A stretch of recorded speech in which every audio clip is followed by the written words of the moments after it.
The airplane cabin buzzed with the low hum of passengers settling into their seats, the click of overhead bins closing, and the muffled voices of flight attendants preparing for departure. It was a typical scene on a first-class flight, where comfort and luxury came with a ticket. Among the passengers was Dr. Amanda Williams, a woman of remarkable achievement and grace. As a billionaire entrepreneur and philanthropist, Amanda was no stranger to the finer things in life, but she was also deeply grounded, a woman who had built her empire through hard work, intelligence, and an unshakable belief in herself. Amanda adjusted her carry-on in the overhead compartment and settled into her seat near the window.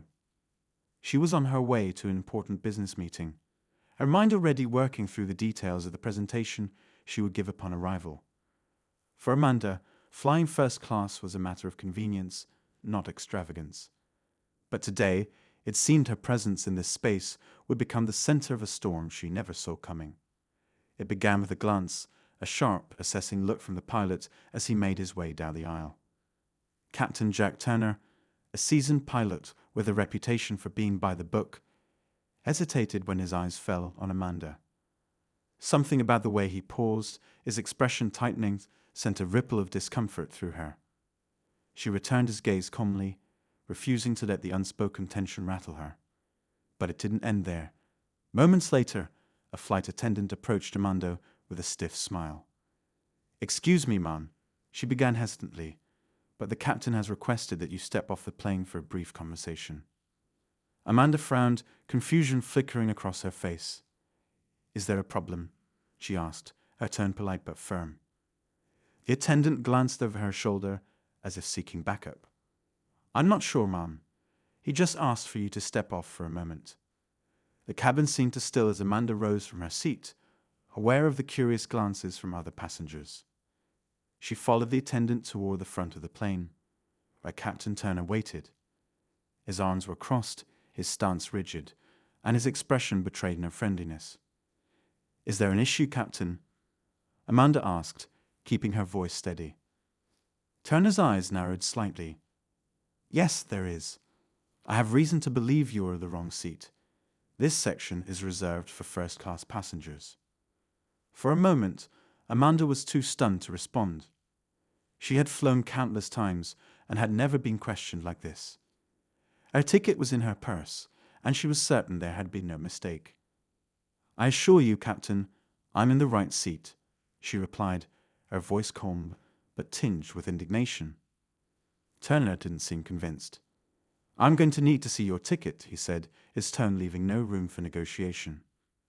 Amanda reached into her bag and handed over her boarding pass, watching as he inspected it closely. His eyes flicked from the paper to her, and for a moment she thought that would be the end of it. But then he handed it back and said, "I'm afraid I'll have to ask you to leave the aircraft." Gasps rippled through the nearby passengers. Amanda felt her heart pound as she processed his words. "Excuse me," she said, incredulous. "I'm not comfortable with you remaining on this flight," Turner said bluntly. "You'll need to deplane immediately."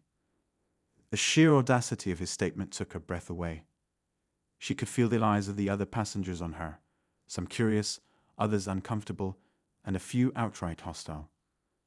Amanda stood her ground, her voice firm, as she replied, "I've done nothing wrong. I'm staying right here." But Turner wouldn't back down. He signaled for security, and within moments, Amanda found herself being escorted off the plane against her will. As she stood in the terminal, humiliated and fuming, the reality of what had just happened began to sink in. This wasn't about her ticket or her seat. This was about something deeper, uglier, a judgment made not on her character or her accomplishments, but on the color of her skin. Amanda clenched her fists, her mind racing with questions. How could this happen? How could someone with her status and success be treated like she didn't belong? What Captain Turner didn't know, what no one on that flight knew, was that Amanda Williams was not just any passenger. Her father, Charles Williams, was the owner of the airline, a man who had built the company from the ground up, instilling in it the values of equality and inclusion. And now his daughter had been publicly humiliated on one of his planes. As Amanda pulled out her phone and dialed her father, her anger transformed into determination. This wasn't just about her anymore. It was about standing up to injustice, about making sure no one else would ever have to face what she had. "Dad," she said when he answered, her voice steady despite the turmoil inside her. "We need to talk. Something happened. I'm not letting it slide." And with those words, the wheels were set in motion for a showdown that would expose the cracks in a system built on bias and privilege. But how far would Amanda have to go to uncover the truth? And what would it cost her to fight for justice? Stay tuned, because this is a story of courage, resilience, and the power of standing up for what's right, even when the odds are stacked against you. Charles Williams sat at his desk in the sprawling headquarters of his airline, a place he had poured his heart and soul into for decades. The office walls were lined with photographs and awards, a testament to his journey from a young man with big dreams to one of the most respected figures in the aviation industry. But as he listened to Amanda recount the humiliating ordeal she had just endured, his usual calm demeanor gave way to a rare flash of anger. His daughter's voice was steady, but he could hear the hurt beneath it, the kind of pain no amount of success could shield her from. Amanda had faced her share of challenges over the years, but this was different. This was personal. And for it to happen on his airline, the very thought made his chest tighten. "You're sure about this, Amanda?" Charles asked, though he didn't doubt her for a second. "I'm sure, Dad," Amanda replied firmly. This wasn't a misunderstanding. He saw me, and he made an assumption. He didn't even try to hide it. Charles leaned back in his chair, his mind racing. Captain Turner had been with the airline for years. On paper, he was the kind of pilot any company would want. Experienced, reliable, a stickler for safety. But now, Charles couldn't help but wonder if he had overlooked something. Could there have been signs? Complaints that had gone unreported. "This isn't just about me," Amanda continued, her voice breaking through his thoughts. "If he treated me like this, how many others has he treated the same way? People who didn't have the resources or the platform to fight back." Charles exhaled slowly, his jaw tightening. Amanda was right. This wasn't just about her. It was about the culture of his airline, the principles he had worked so hard to instill. If there were cracks in that foundation, he needed to find them and fix them. Fast. "We're going to get to the bottom of this," Charles said, his tone resolute. "But I need you to be prepared. This isn't going to be easy. Turner's been with us for a long time, and there will be people who want to sweep this under the rug." Amanda nodded, even though her father couldn't see her through the phone. She had expected resistance. She knew that taking on someone like Captain Turner, and by extension the system that had allowed his behavior to go unchecked, would be an uphill battle, but she also knew she couldn't back down. "I'm ready, Dad," she said, "whatever it takes." Charles ended the call and immediately set things in motion. Within hours, an internal investigation was underway. Emails were sent, records were pulled, and interviews were scheduled. But Charles also knew that this was bigger than an HR issue. The media would catch wind of the story soon, if they hadn't already, and when they did, the fallout could be devastating. Meanwhile, Amanda wasn't waiting for the airline to act. She had always been a woman of action, and this situation was no different. With the support of her legal team, she began gathering her own evidence.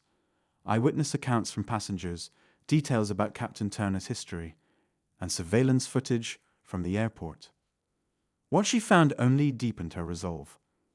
There were whispers of other incidents, rumors that Turner had a history of treating certain passengers differently. Nothing concrete, nothing that had ever made its way into an official report, but enough to suggest a pattern. As the days passed, Amanda's story began to gain traction. News outlets picked it up, framing it as a David and Goliath tale of Billionaire Harris taking on a powerful corporation. But Amanda didn't see herself as a victim, and she certainly didn't want to be portrayed as one. "This isn't about me," she told a reporter who managed to catch her outside her office. "This is about accountability. It's about making sure that no one, regardless of their background or status, is treated the way I was. Everyone deserves respect.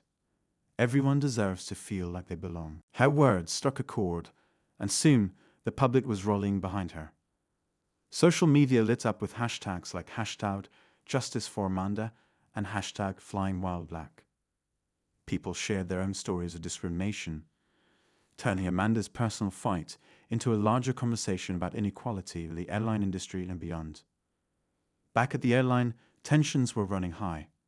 Employees were on edge, unsure of what the investigation would uncover. Turner himself had been temporarily grounded, a decision that had not gone over well with some of his colleagues. "This is ridiculous," one pilot muttered in the break room. "Turner's one of the best. They're making a big deal out of nothing." "Nothing," another employee shot back. "If this were anyone else, you wouldn't be saying that.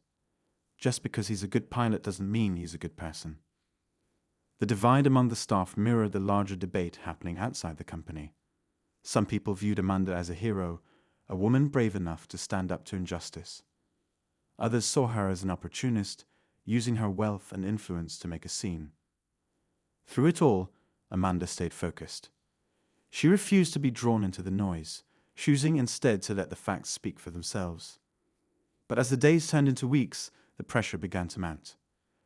The airline's board of directors was demanding answers. The media was relentless, dissecting every detail of the case. And Captain Turner, once so confident and composed, was starting to crack under the scrutiny. One night, as Amanda sat in her apartment reviewing documents, her phone buzzed with a message from her father. "Big meeting tomorrow," it read. "They're bringing in Turner for questioning. Be ready."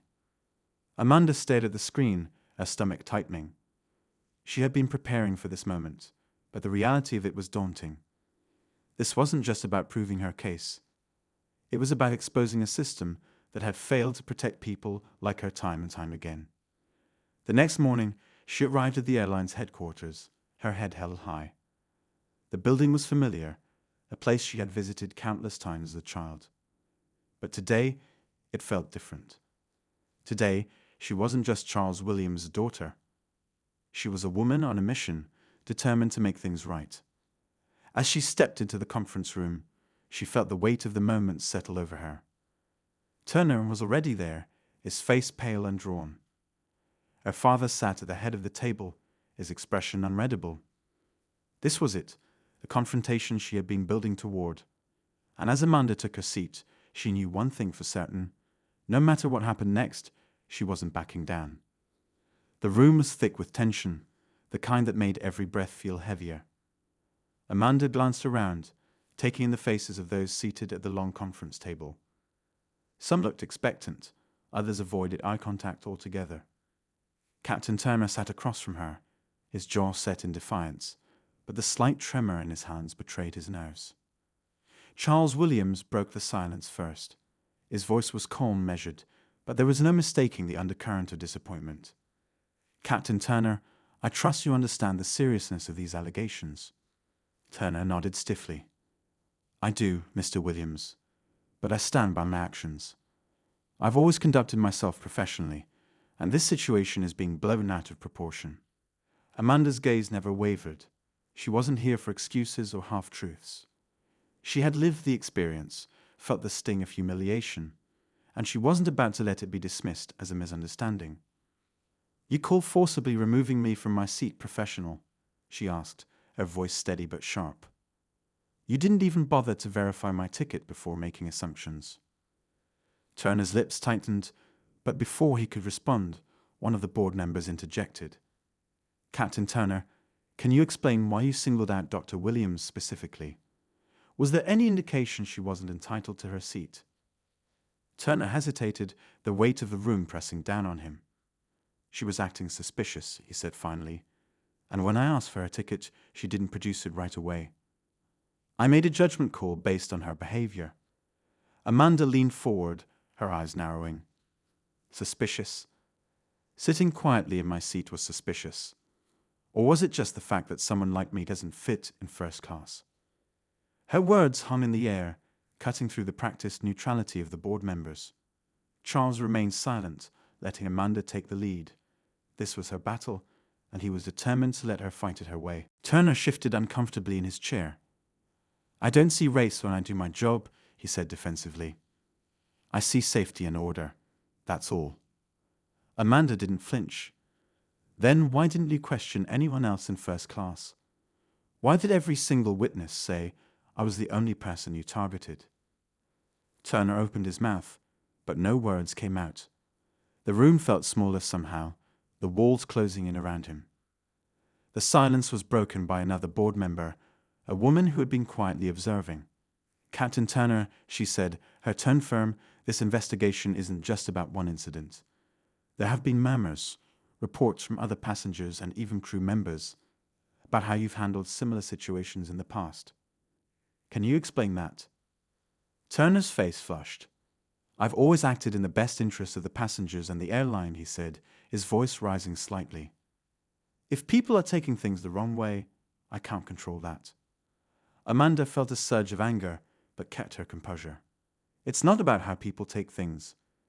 It's about the actions you've chosen to take. Actions that consistently seem to affect people who look like me." The room fell silent again, the weight of her words settling over everyone. Charles cleared his throat, his tone even but commanding.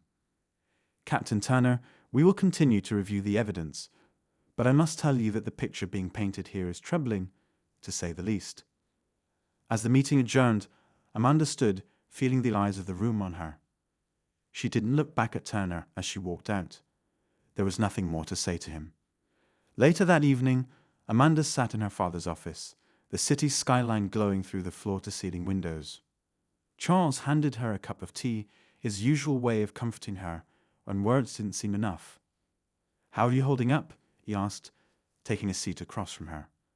"I'm fine," Amanda said, though the exhaustion in her voice told a different story. "I just don't understand how someone like him has been able to get away with this for so long." Charles sighed, running a hand through his silver hair. "It's a combination of things: complacency, fear of rocking the boat, and sometimes just plain ignorance.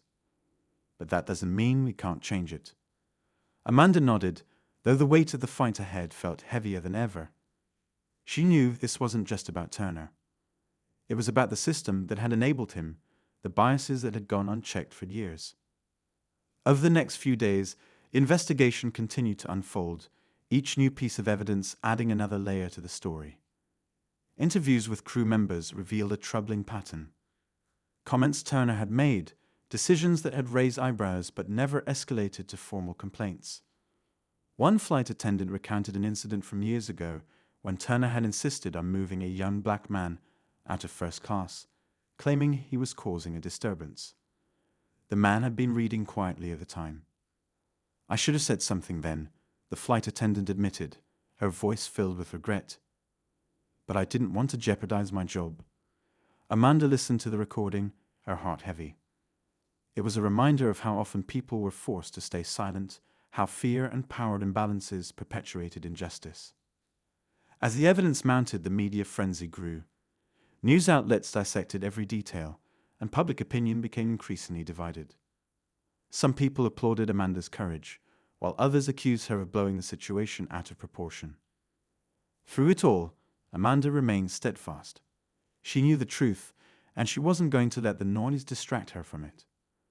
But as the case gained momentum, she also began to realize just how much was at stake, not just for her, but for everyone who had ever been made to feel less than. One evening, as she scrolled through social media, she came across a message from a woman in Atlanta. "Thank you for standing up," the message read. "I was once removed from a flight for no reason, and I've never forgotten how small it made me feel. You're fighting for all of us." Amanda stared at the screen, tears welling in her eyes. This was why she was doing this. It wasn't about revenge or headlines. It was about justice, about showing people that they deserve to be treated with dignity and respect. As the trial loomed closer, the tension continued to build. Turner's defense team was pulling out all the stops, trying to discredit Amanda and shift the narrative. But Amanda wasn't backing down. She had the truth on her side, and she was determined to see it through. The story was far from over, and the road ahead was uncertain. But one thing was clear. Amanda Williams wasn't just fighting for herself. She was fighting for something much bigger. And she wasn't going to stop until the world saw it too. The courtroom was packed, every seat filled with people eager to witness what had quickly become a landmark case. The air was thick with anticipation, the kind that made every shuffle of papers or creak of a chair sound amplified. Amanda sat at the plaintiff's table, her expression calm but focused. She had been waiting for this day, preparing for this moment when the truth would finally come to light. Across the room, Captain Turner sat stiffly, his lawyer whispering something in his ear. His once confident demeanor was now guarded, his jaw tight, as if bracing for the inevitable. The media frenzy outside the courthouse had reached a fever pitch, with reporters scrambling to capture every detail. But inside these walls, it was Amanda's story that mattered, her fight for justice that was finally taking center stage. The proceedings began, and the judge's voice carried a gravity that settled over the room like a weighted blanket. Amanda's legal team presented their opening statement, laying out the evidence with precision. The surveillance footage, the testimonies from passengers, and Turner's troubling history were all woven together into a damning narrative. As the first witnesses took the stand, the tension grew thicker. A passenger who had been seated near Amanda on that flight recounted the events with clarity. She wasn't doing anything wrong, the man said, his voice steady but laced with frustration. She was just sitting there, like everyone else. But Captain Turner singled her out, and it was clear to everyone why. The courtroom murmured in response, and Amanda could feel the weight of those words settling in. She glanced at her father, who gave her a small, reassuring nod. Charles had been her rock through all of this, a constant reminder that she wasn't alone. When it was Turner's turn to testify, the room seemed to hold its breath. He took the stand with an air of defiance, his gaze darting around as if looking for an escape. His lawyer guided him through his version of events, but every word felt rehearsed hollow. "I was doing my job," Turner said, his voice firm, but tinged with defensiveness. "I acted in the best interest of everyone on that flight." Amanda's lawyer wasted no time in challenging him. "Captain Turner," she began, her tone sharp but controlled, "can you explain why you didn't question any of the other passengers in first class that day? Why was Dr. Williams the only one you deemed suspicious?" Turner hesitated, his eyes flickering to his lawyer for guidance. She didn't respond right away when I asked for her ticket," he said finally. That raised a red flag. Amanda's lawyer didn't miss a beat. "And did you verify that every other passenger had their ticket readily available? Or did you assume they belonged in their seats without question?" Turner's silence spoke volumes. The courtroom buzzed with murmurs, and the judge had to call for order. Amanda watched him closely, noting the way his composure was beginning to crack. The prosecution continued to press, bringing forth more witnesses who painted a picture that was impossible to ignore. A former flight attendant testified about Turner's history of questionable behavior. "I saw him make assumptions about passengers more than once," she said, her voice trembling slightly. "But no one ever called him out on it. We were too afraid of what would happen if we did." Each testimony chipped away at Turner's defense, and the courtroom felt like it was on the verge of boiling over. The judge announced a recess, giving everyone a moment to breathe. Amanda stepped outside, the crisp air filling her lungs. The crowd of reporters surged toward her, shouting questions, but she ignored them, her focus unwavering. Charles joined her, his hand resting lightly on her shoulder. "You're doing great," he said quietly. "They can see the truth.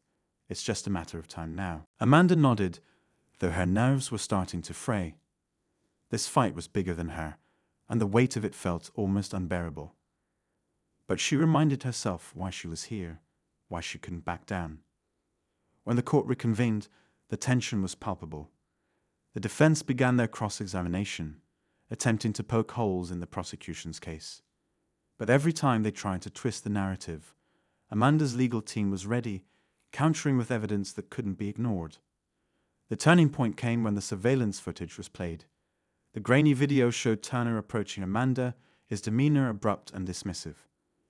The audio captured his tone, laced with impatience and something else, an edge that Amanda knew all too well. The courtroom was silent as the footage played, every eye fixed on the screen.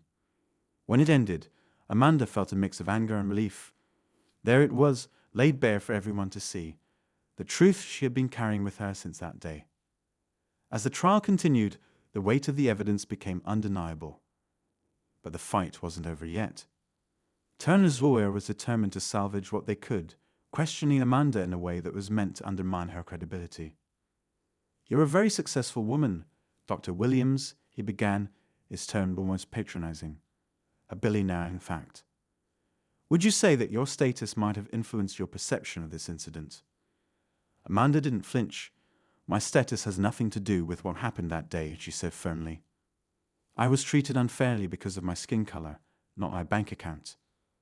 The lawyer pressed on, but Amanda held her ground, her voice steady and unwavering. She had faced worse than this, and she wasn't about to let them shake her now. As the day wore on, the tension in the courtroom reached a boiling point.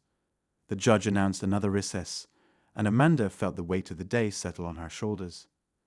She stepped outside again, her father by her side. "It's almost over," Charles said, his voice filled with quiet determination. "They can't ignore the truth."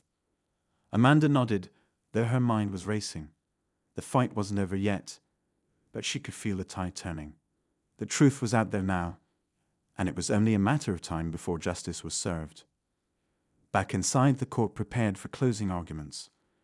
The air was charged with anticipation, every person in the room bracing for what was to come. Amanda took a deep breath, her resolve hardening.